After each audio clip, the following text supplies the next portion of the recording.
Qué bendición poder llegar una vez más hasta sus hogares, hasta sus lugares de trabajo y juntos estudiar la palabra de Dios. Oremos al Padre. Señor, te damos gracias por tu palabra. Oramos porque nos concedas a cada uno de nosotros vivir en tu camino de santidad. Que podamos abrazar a tu persona y soltar todo aquello que no glorifica tu nombre. Que seamos luz en medio de esta generación y que muchos vengan a los pies de Cristo porque nosotros predicamos de tu amor, de tu perdón y de tu gracia en Cristo Jesús. En tu nombre oramos. Amén. La tentación no descansa. Tenemos ya 7 meses de estar en Guatemala en medio de esta pandemia. Y estuvimos en cuarentena. Pero la tentación hasta el día de hoy no está en cuarentena. Es más, siempre está despierta. No duerme y nosotros como creyentes debemos permanecer firmes ante ella. En la semana anterior hablamos acerca de los pecados de comisión, que son aquellos que nosotros, nuestros pensamientos, nuestras acciones, nuestras palabras, que van en contra de la voluntad de nuestro Dios. Un pecado de comisión es el que yo cometo. Por eso Romanos 3:23 precisamente nos dice, pues todos han pecado y están privados de la gloria de Dios. Todos hemos cometido un pecado de comisión. Pero los pecados de comisión no son los únicos. Dijimos también que hay pecados de omisión. Los pecados de omisión son el saber hacer el bien que debemos hacer y no hacerlo. De hecho, Santiago capítulo 4 y versículo 17 dice, así que comete pecado todo el que sabe hacer el bien y no lo hace. Resumiendo, tenemos 2 categorías de pecados. Los pecados de comisión, los que cometemos, y los pecados de omisión, el bien que debíamos hacer que no hicimos. La tentación opera así. En los pecados de comisión nos da una invitación hacia el mal. En los pecados de omisión nos da una invitación a no hacer el bien. Y la semana pasada estudiamos las primeras 3 tentaciones de pandemia. Y dijimos que la primera era dejar de congregarnos. Como un leño se separa de la fogata, poco a poco terminará por apagarse. Y lo mismo ocurre con el cristiano cuando se aleja de su congregación.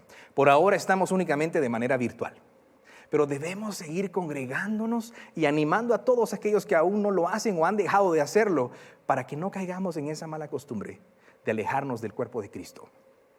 Dijimos también que otra tentación de pandemia era dejar de huir de la tentación. Y dejar de huir de la tentación es simple y sencillamente entregarnos al pecado. Les contaba al servicio en el que me tocó predicar cómo uno de mis conocidos había estado viviendo en pecado, y lo peor del caso es que me decía, pastor, no me siento mal. Huyamos de la tentación. Pablo le dijo a Timoteo que huyera de la tentación. La mejor arma contra la tentación muchas veces son unas buenas piernas, dijo alguien, para salir corriendo y huir. Pero no basta con huir. Debemos perseguir la justicia, la fe, la paz, el amor, y dice la Escritura, junto con los que invocan con un corazón puro el nombre del Señor. Nuevamente la importancia del congregarnos. Y por último, dijimos que la tercera tentación era dejar de hablar de Cristo.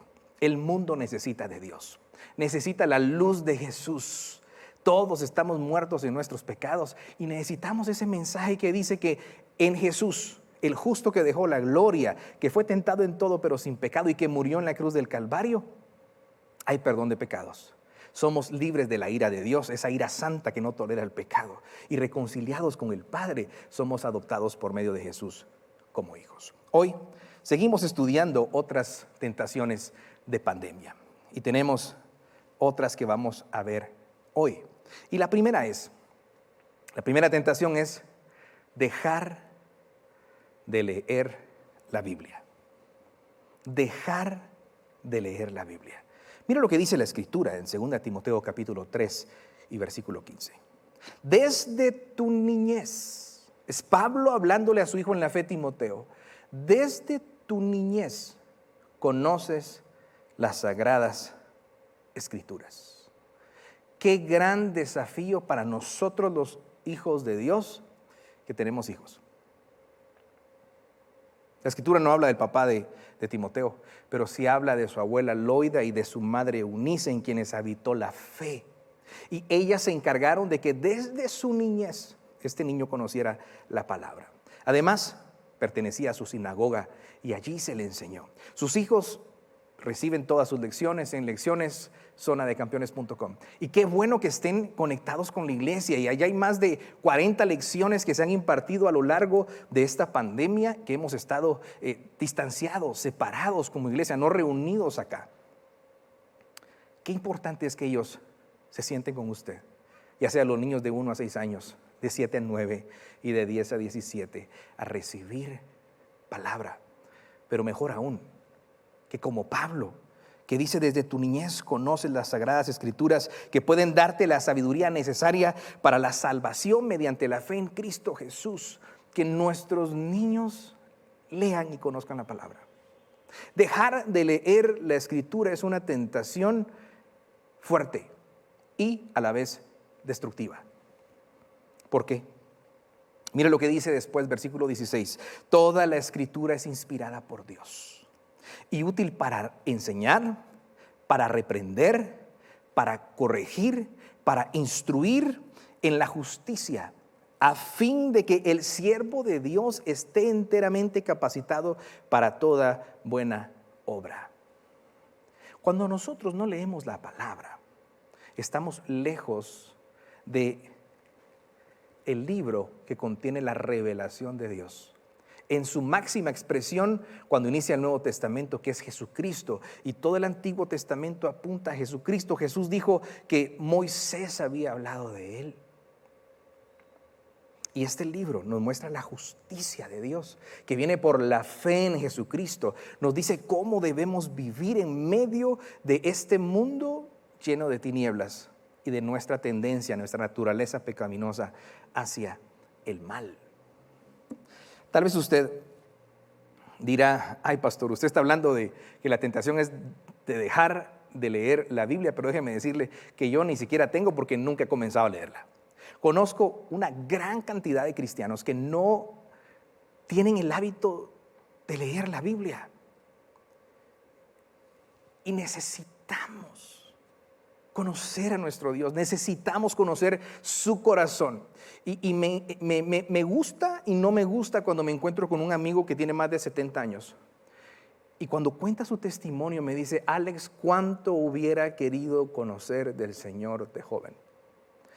Hice y deshice a lo largo de mi vida, pero ya en mi vejez le conocí y mi vida fue transformada. Tal vez usted no ha comenzado, ahora es cuando.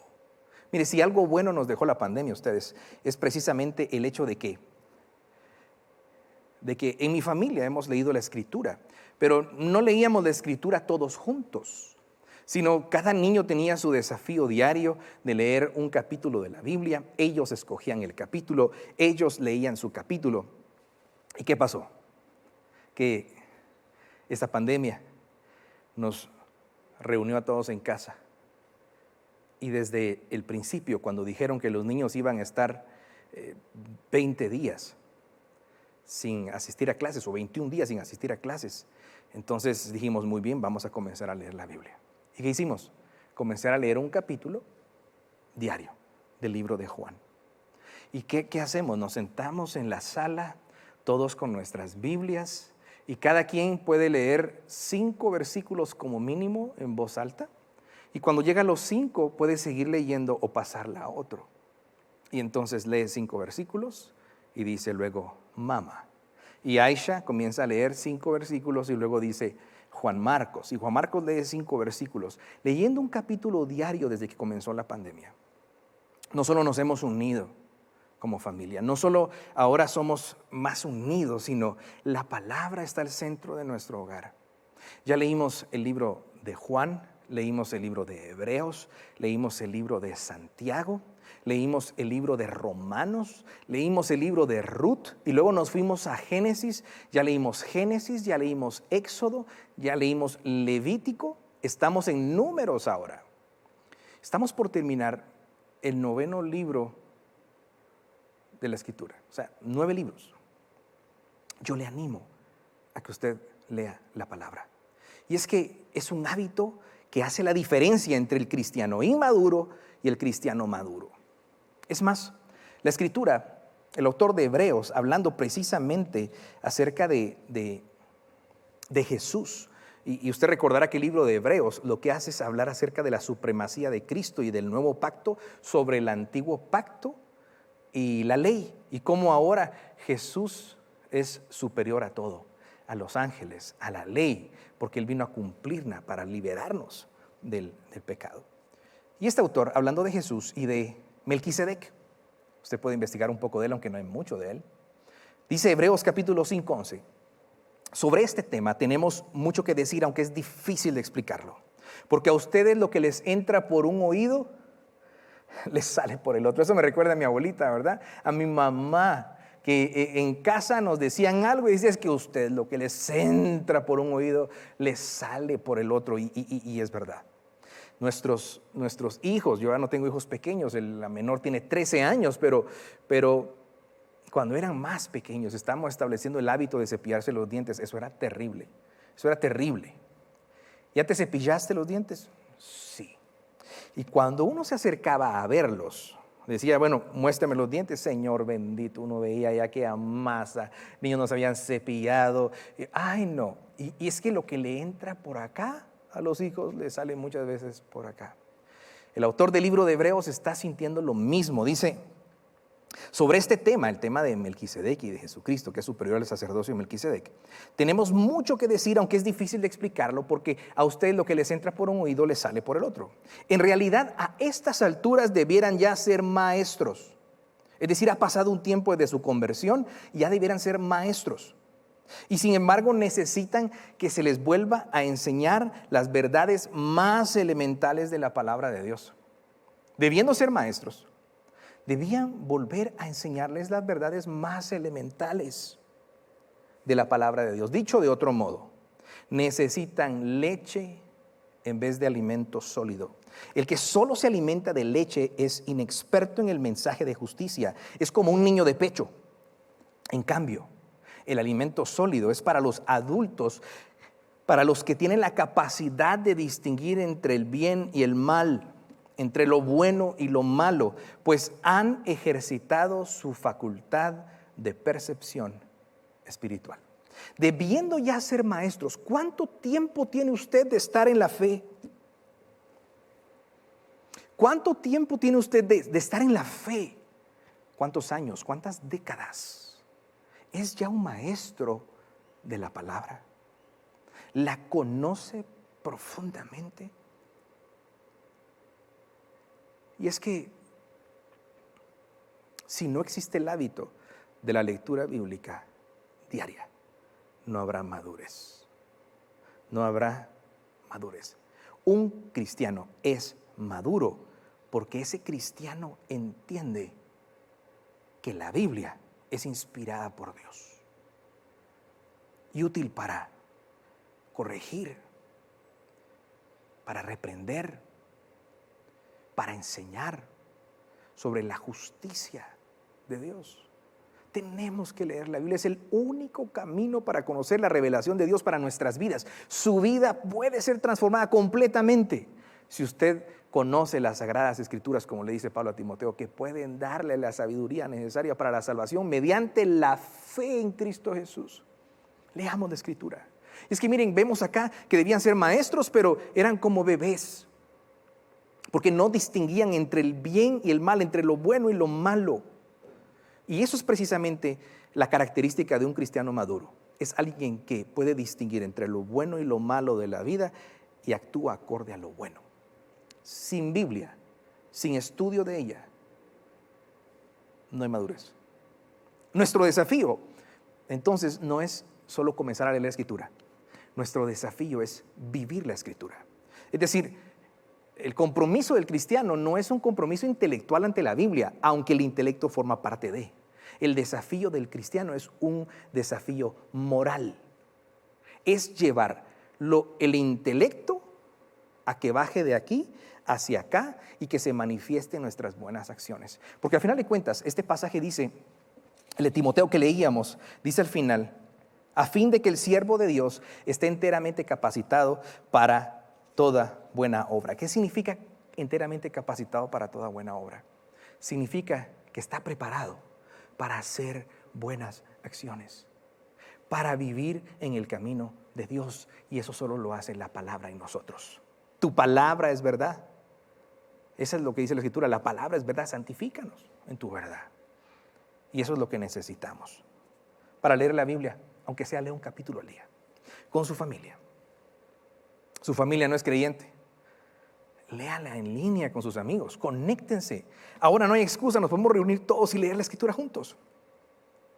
Reúnanse a tener maratones bíblicas que leen un libro de la Biblia completo. Vamos a leer el Evangelio de Juan en una sola sentada y se reúnen y lo leen de principio a fin. Créame, va a crecer en el Señor. En la facultad.org usted puede inscribirse para estudiar el primero y el segundo nivel de la Facultad de la Fe y Liderazgo. Y en el segundo nivel, en el tercer módulo, usted va a aprender solo a interpretar la Escritura en su contexto histórico y literario. Le animo a inscribirse y a estudiarlo a distancia en casa. Dejar de leer la Biblia. Primera tentación de hoy. Segunda tentación es dejar de ayudar al necesitado. Hay más dicha en dar que en recibir, hemos escuchado. Pero usted dígale a un niño, hay más dicha en dar que en recibir. Y tiene chocolates y le va a decir, no, hay más dicha en recibir que en dar. Porque él entiende que hay más dicha en recibir que en dar. Ahora, ¿quién dijo estas palabras de hay más dicha en dar que en recibir? Las dijo Jesús. Y están registradas en el libro de Hechos, capítulo 20, versículo 35, en donde la Escritura nos dice, con mi ejemplo les he mostrado que es preciso trabajar duro para ayudar a los necesitados. Está hablando el apóstol Pablo. Con mi ejemplo les he mostrado que es preciso trabajar duro para ayudar a los necesitados, recordando las palabras del Señor Jesús. Hay más dicha en dar que en recibir. Hay más dicha en dar que en recibir.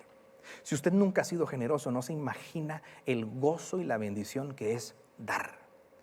Yo siempre he dicho que cuando usted tiene, usted sonríe, y cuando usted da, dos sonríen, pero realmente son tres. Cuando usted tiene, usted sonríe, cuando usted da, otros sonríen, y en el cielo nuestro Señor Jesús sonríe, porque Él enseñó, hay más dicha en dar que en recibir.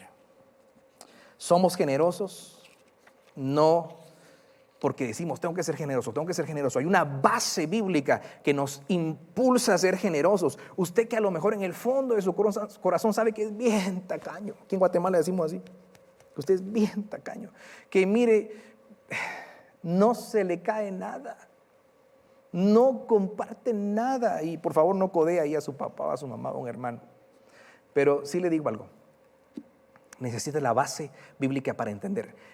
¿Qué es lo que nos lleva a ser generosos? Es primera de Juan 3:16. Y la base es Cristo. Dice, en esto conocemos lo que es el amor, en que Jesucristo entregó su vida por nosotros. Así también nosotros debemos entregar la vida por nuestros hermanos. Cristo es la motivación. Así como Él entregó su vida por nosotros, somos llamados a entregarla por los demás. Si alguien que posee bienes materiales ve que su hermano está pasando necesidad y no tiene compasión de él, ¿cómo se puede decir que el amor de Dios habita en él?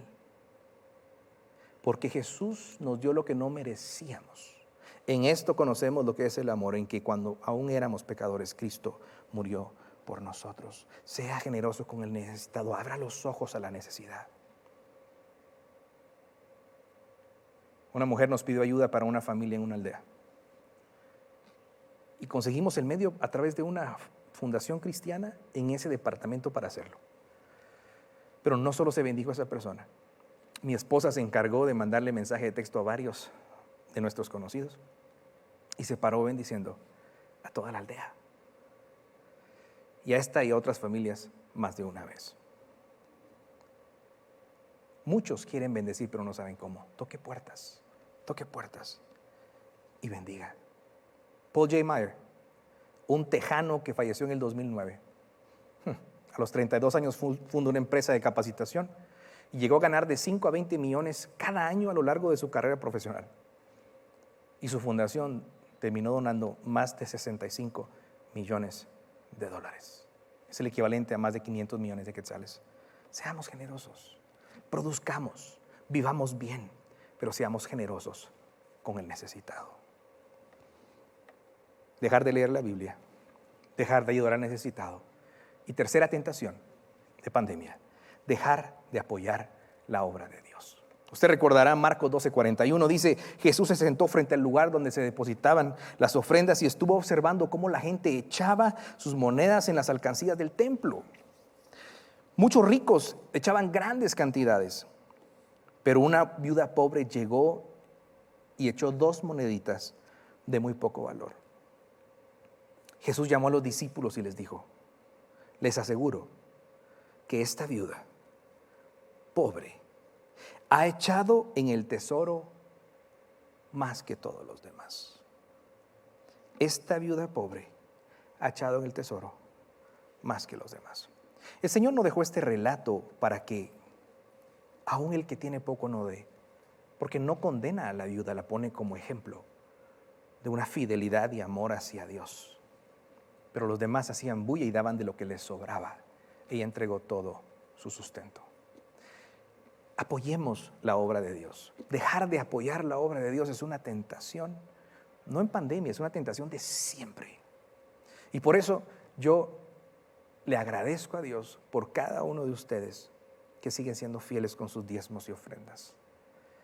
Porque juntos seguimos haciendo la obra de Dios y haciendo posible estar llegando con el Evangelio por todos lados. Diezmemos para obedecer, honrar y sostener su obra. Aparte el 10% de sus ingresos. Diezmemos y ofrendemos siempre en las buenas y en las malas, no solo en las buenas, sino en las malas e incluso en las mejores.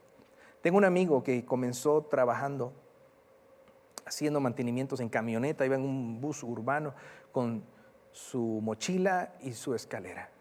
Y Dios lo ha bendecido. Pero siempre ha sido fiel con el Señor. Diezmaba desde que no tenía nada y diezma ahora que tiene todo. Y hace poco me llamó y me dice, pastor, vendí una propiedad y tengo este diezmo. Por favor, manden a que lleguen por él a la casa. Seamos fieles a nuestro Dios. En fraterdonaciones.org usted encuentra toda la información para seguir respaldando la visión de su iglesia. Una iglesia que a lo largo de 42 años ha sido fiel en el manejo de las finanzas y en donde nuestra junta directiva, compuesta por voluntarios, vela porque todo se maneje con integridad. La tentación no está en cuarentena. Permanezcamos firmes ante la tentación. Que nada nos mueva, que nada nos mueva. No deje de leer la palabra, no deje de ayudar al necesitado, no deje de apoyar la obra de Dios. ¿Y por qué damos? Dijimos. Porque Jesús lo dio todo por nosotros. Oremos. Señor, yo bendigo a tus hijos en casa. Señor, que cada uno de nosotros, desde los niños para arriba, establezcamos el hábito de la lectura de tu palabra y seamos llevados a la madurez. La madurez no viene con el tiempo de ser cristiano, viene con el tiempo dedicado a tu palabra y el compromiso a vivir en el camino del bien. Padre, concédenos tener un corazón como el tuyo, que enviaste a tu Hijo Jesús, y un corazón como el de Jesús, que se entregó y murió no solo por los pecadores, sino incluso por los que lo clavaron en la cruz. Concédenos ser generosos, Señor, y que Cristo en la cruz sea nuestra inspiración para dar, recordando que hay más dicha en dar que en recibir. Señor, concédenos a todos ser fieles diezmadores, mes a mes. Yo te doy gracias, Señor, por mis hijos, que desde que reciben un regalo económico han aprendido a hacerlo. Y oro porque todos nuestros hijos lo sean así. Y todos nosotros podamos tener presente que primero va el diezmo para tu obra. Gracias, Señor, por tu bondad y por tu amor. Usted puede ser rico en buenas obras.